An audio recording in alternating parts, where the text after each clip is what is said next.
Hello and welcome to Türkiye Talks. This week we are going to talk about an important development in the region. Saudi Arabia and Iran once again started dialogue and re-established their diplomatic relations.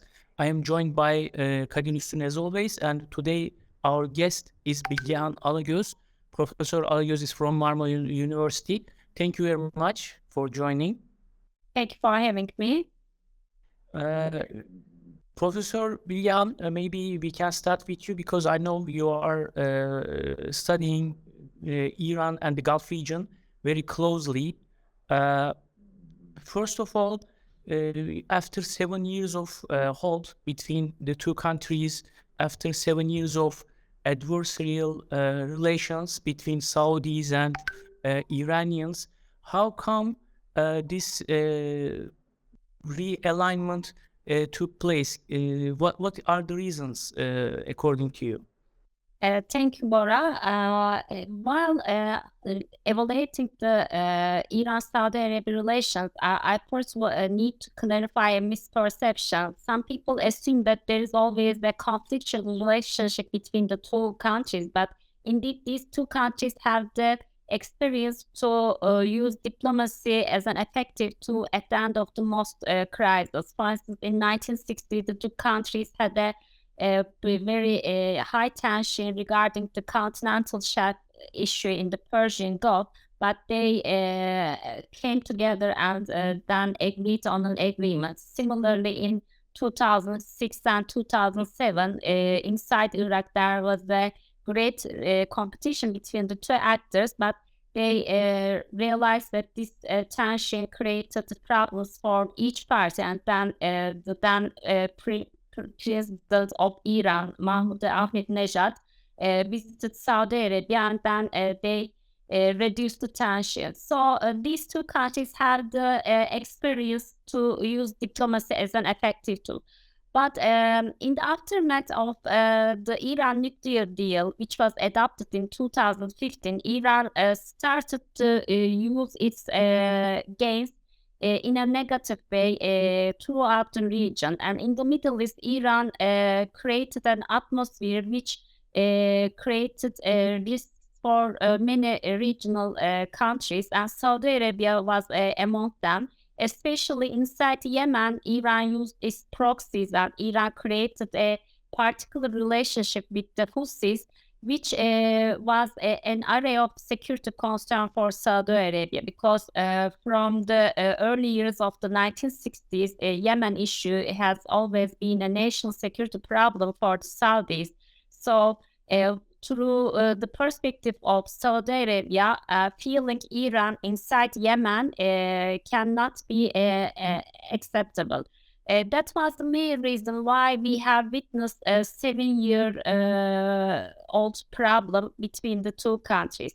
From the perspective of Iran, the nuclear deal was a benefit, but in 2018, United States withdrew from the agreement, and Iran started to feel maximum pressure from the United States. And now there is an ongoing economic sanctions politics towards the Iran. So Iran cannot pursue this high tension in the region. It intends to put a balance through the relationship with Russia and China, but it is still not enough. It still needs its neighborhood for its economy. And also in September 2022, a couple of months ago, there has been a huge protest inside Iran in the aftermath of the suspicious death of Mahsa Amini. Inside Iran, there has been many protests, and Iran blamed the foreign media for encouraging these protests. Especially Iran International has been on the spotlight, and we all know that Iran International is financed by the Saudis, because there was a concrete anti-Iran rhetoric adopted by Iran International. So Iran also needed to reduce the tension with the Saudis, and at this point, these two countries started the negotiations once again. Initially, the negotiation process started in April 2021, at the same time with the nuclear negotiations, but there has been 5 rounds of talks, and as a result of the protests inside Iran, they couldn't manage to pursue the negotiations.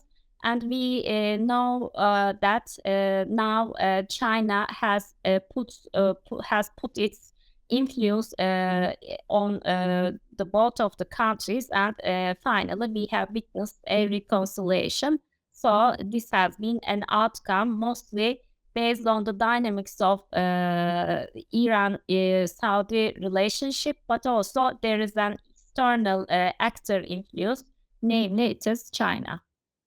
Yeah, maybe before going to China, I'd like to turn to Kadir.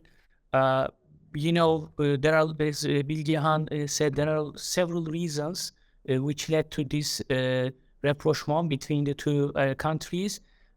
Before, maybe as Bilgehan said, we can go into details of Chinese involvement, but because you are following the United States and their reaction is, I think, very important that we should mention.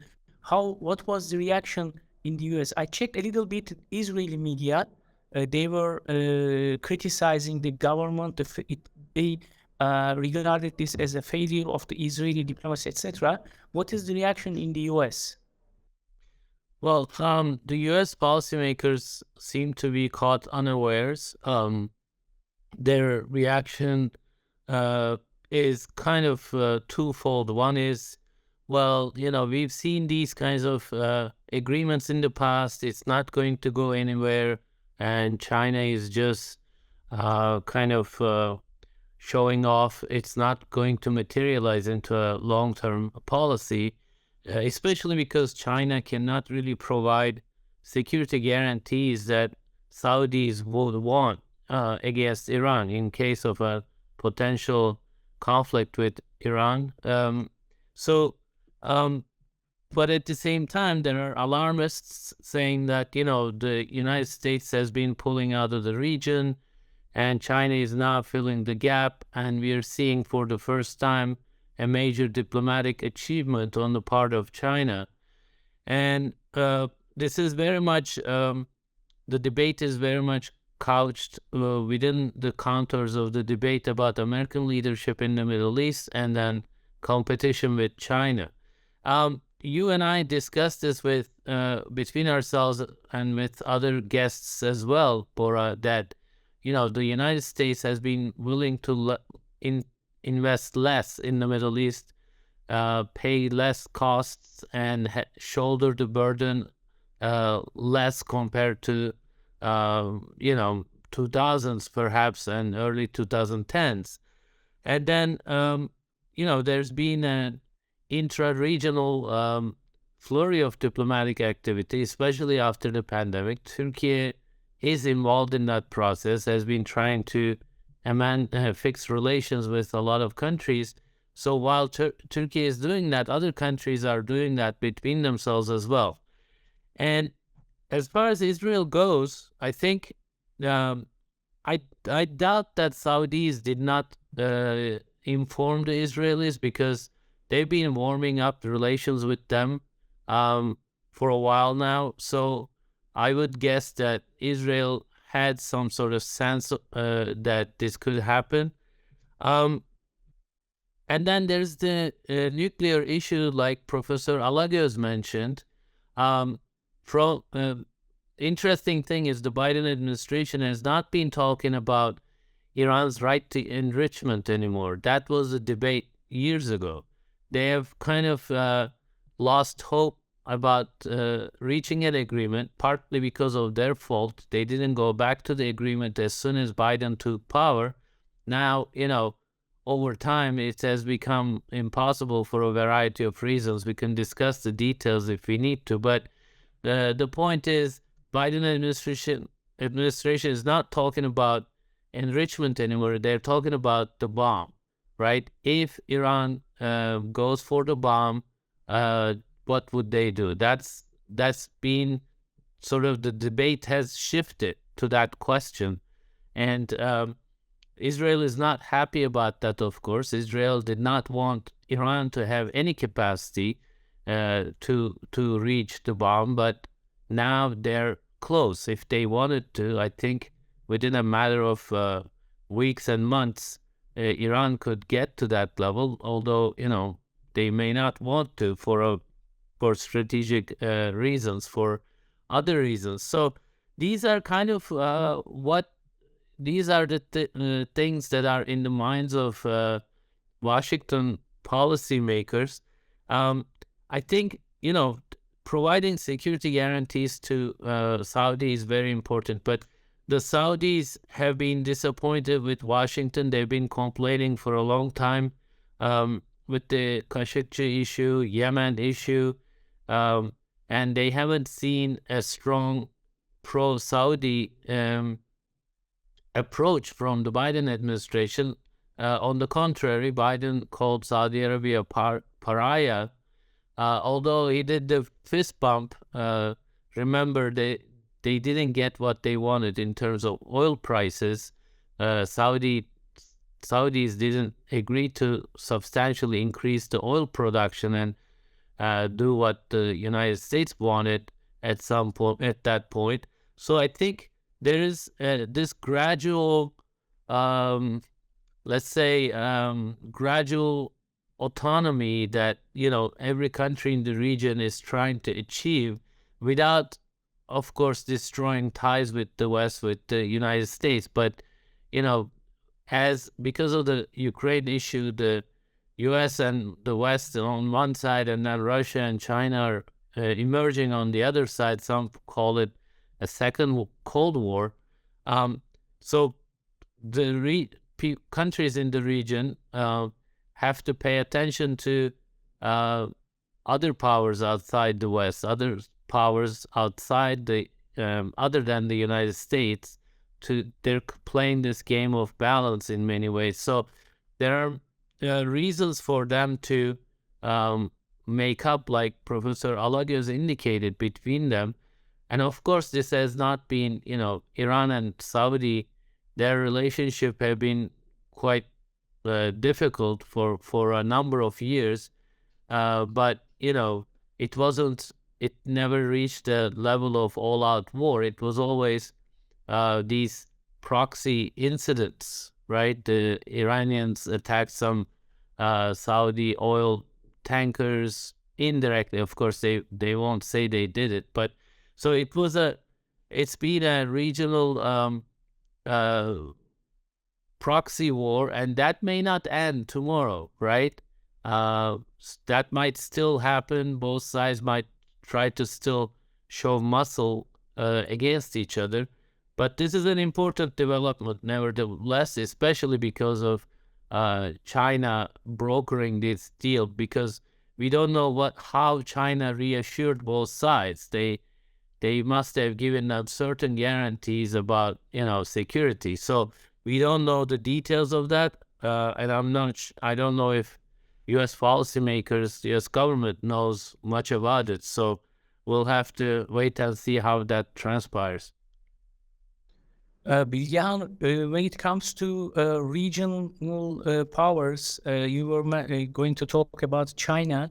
How significant do you think is the intervention or engagement of China in this part of the world? Because as both of you mentioned, there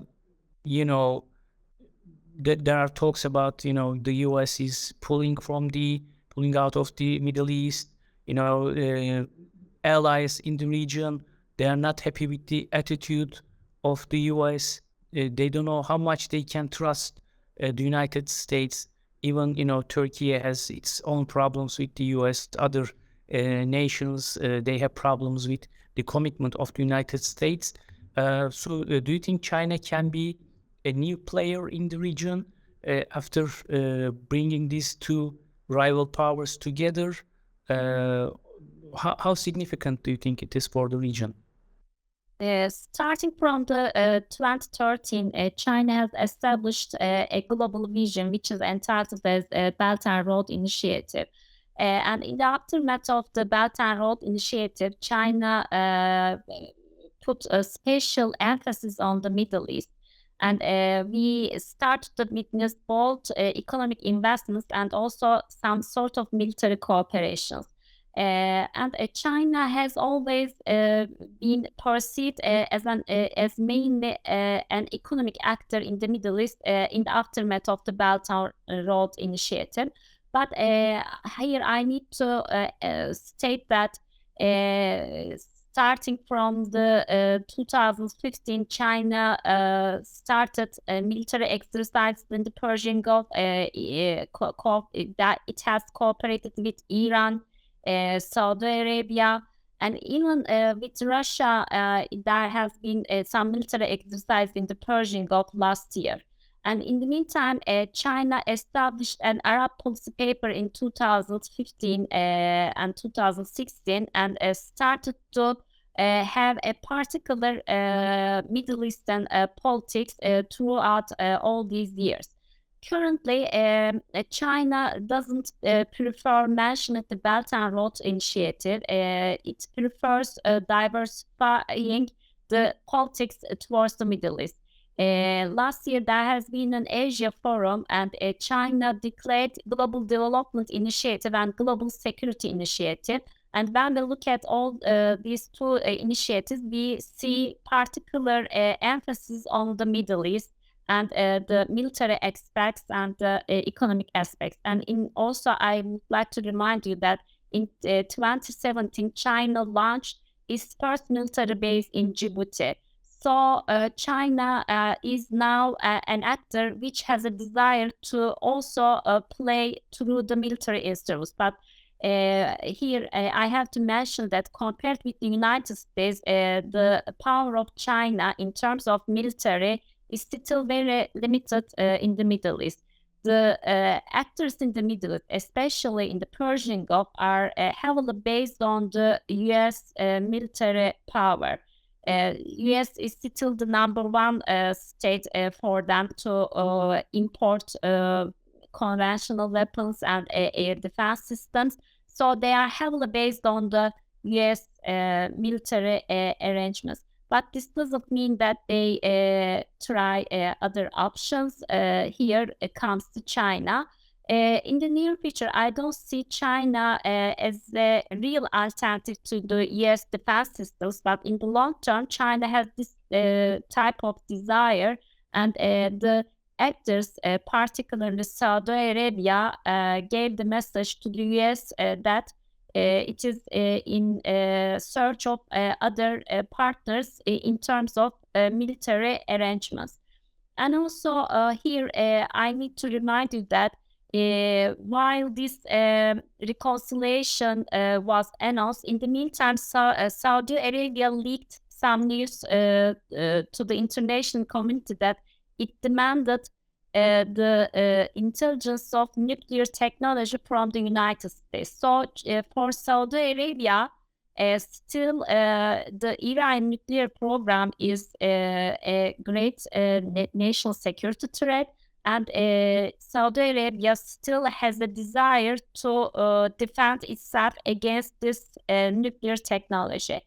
Iran has been already a threshold state. We don't know whether it is going to have nuclear weapons, but the early steps of these enrichment creates a great concern, not only for the region, but for also the international community. So we still need to wait whether there is going to be an outcome from the nuclear negotiations. There doesn't seem that so much hope, but still there is a room for the nuclear negotiations, because especially for the Europeans, there is no alternative to the nuclear diplomacy, because they now feel the Iranian threat on their borders through the Russia-Ukraine war. Iran is assisting Russia with its drones, with its air systems. So for Europeans, limiting Iran's nuclear program is also another national security concern as a result of the recent Russia-Ukraine war.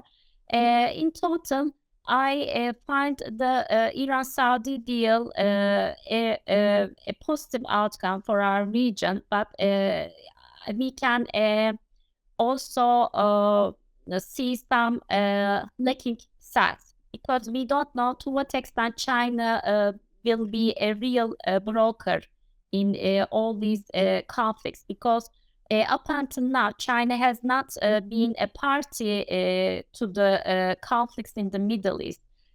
You all know the Camp David process in 1979. The United States was the number one country to mediate Israel and Egypt, but at the end of the day, we saw that Enver Sadat was killed.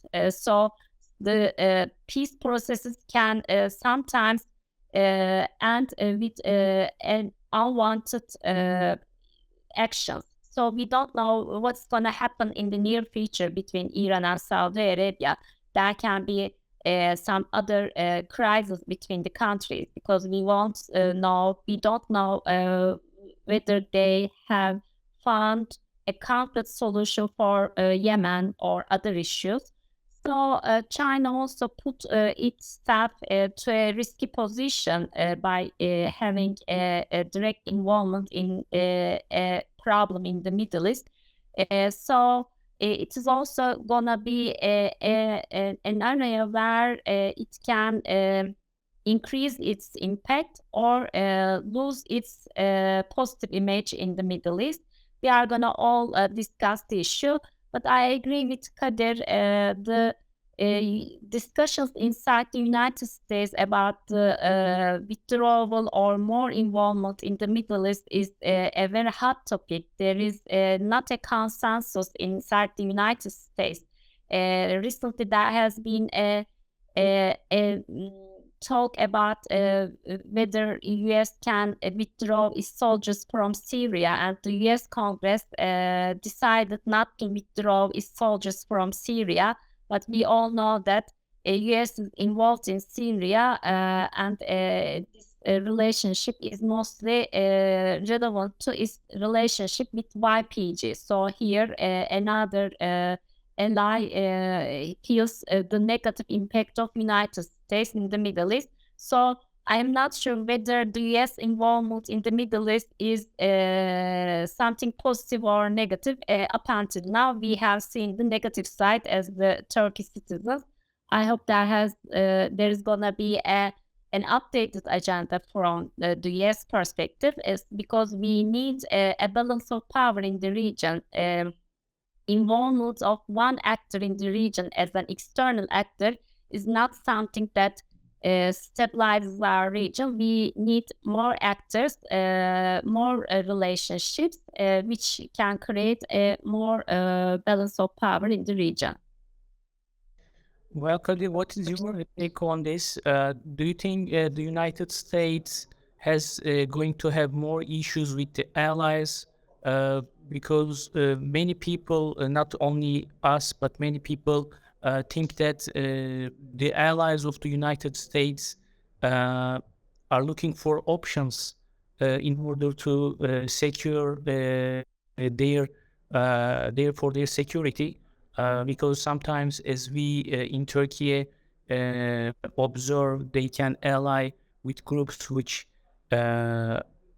are working against the allies of the United States, like as Bilgehan mentioned, the YPG and the PKK and Saudis.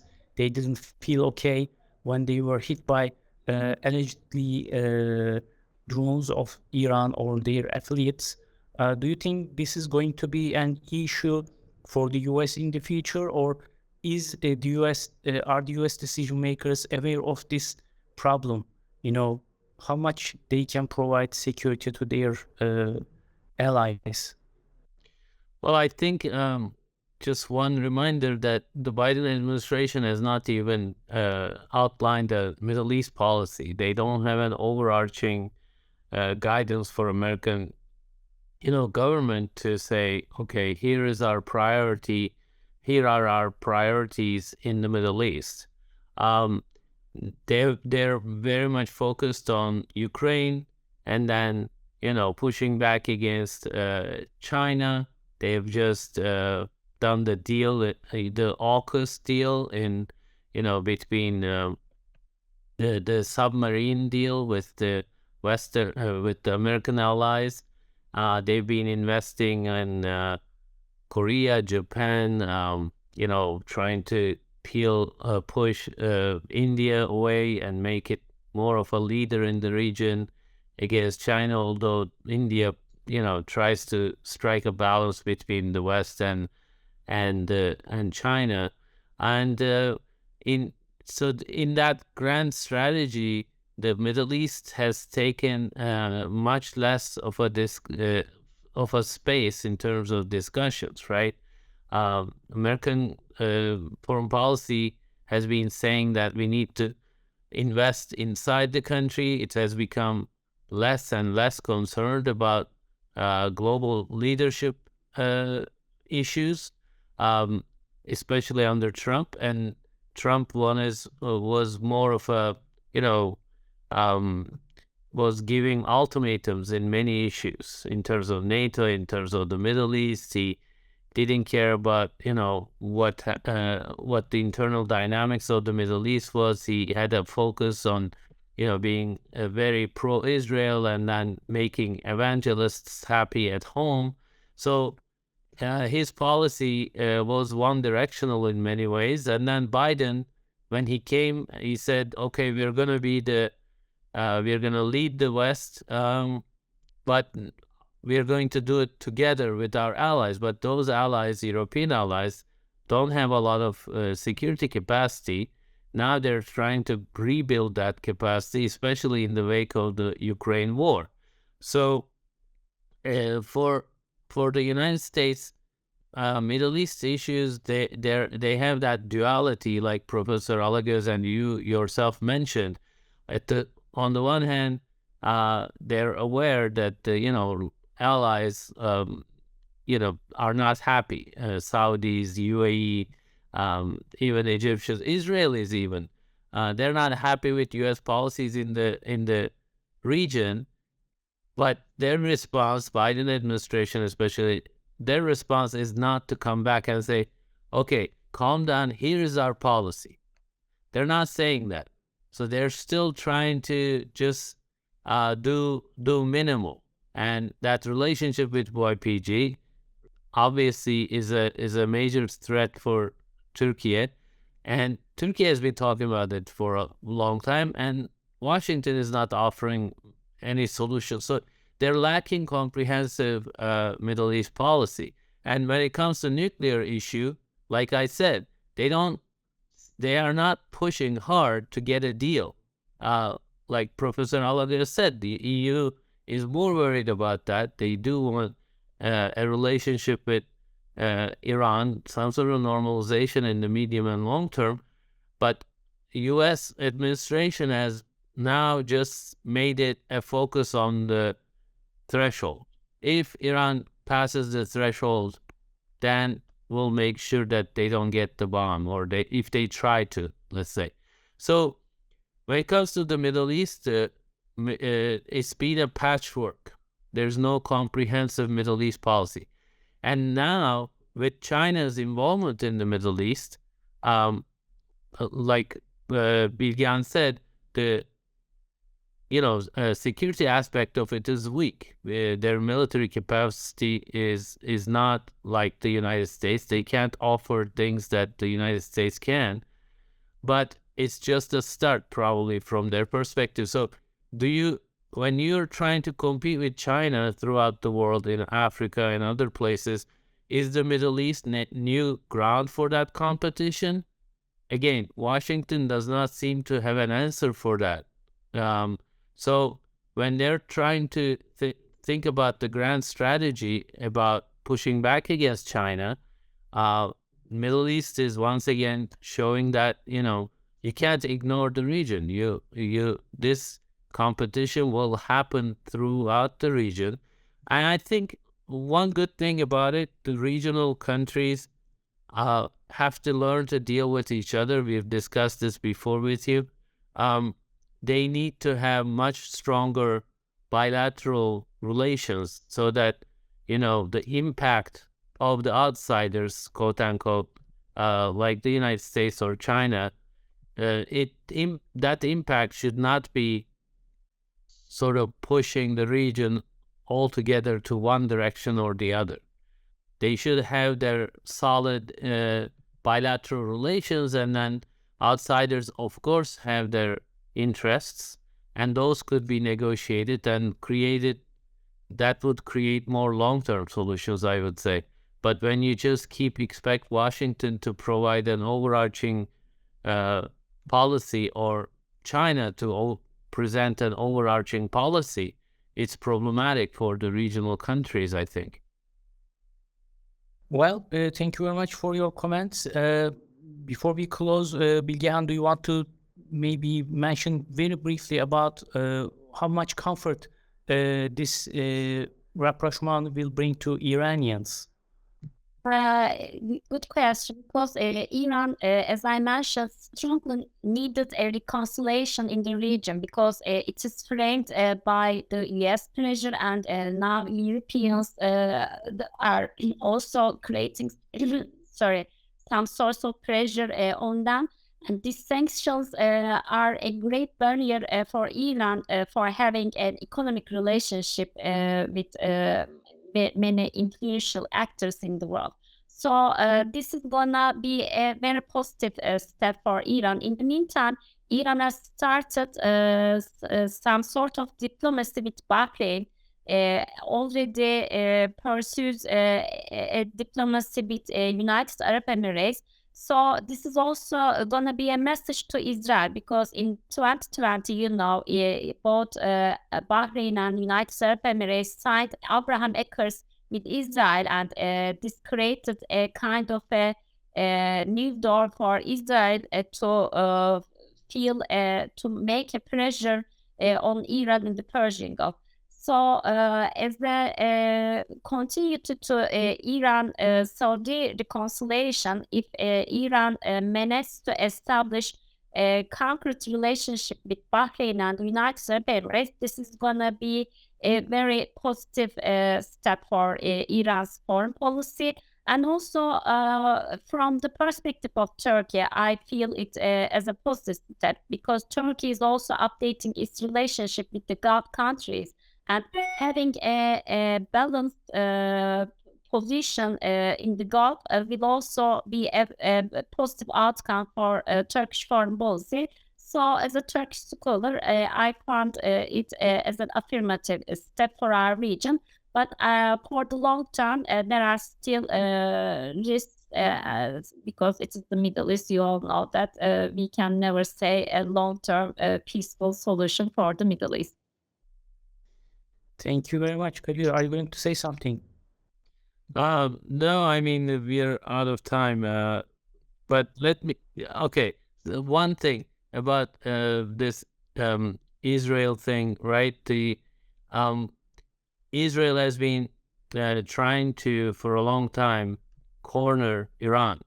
And, Ukraine war created some space for Iran. Now they're helping Russia. And now, by normalizing with Saudi Arabia, they're getting some breathing room in the Middle East, in the Gulf especially. And then, the nuclear issue, there isn't that much pressure on them. They've been able to kind of play to the time, and there's no international coalition pressuring them every single day. It's costly, obviously, but sanctions and all that. But they have also created ways to avoid that kind of pressure. Now, obviously, China is going to help on that front even more. They have been. And so we might see sort of this new emergence of, United States and Europe against, China, Russia, Iran kind of camp, but Iran is also making amends with its arch nemesis, let's say, in many ways, Saudi Arabia. So they're going to be able to exert more influence and power in the region, probably as a result of this. Thank you very much for your comments, Kadir, Ustun, and Bilgehan, Alagoz. Thank you so much, and hope to see you next time.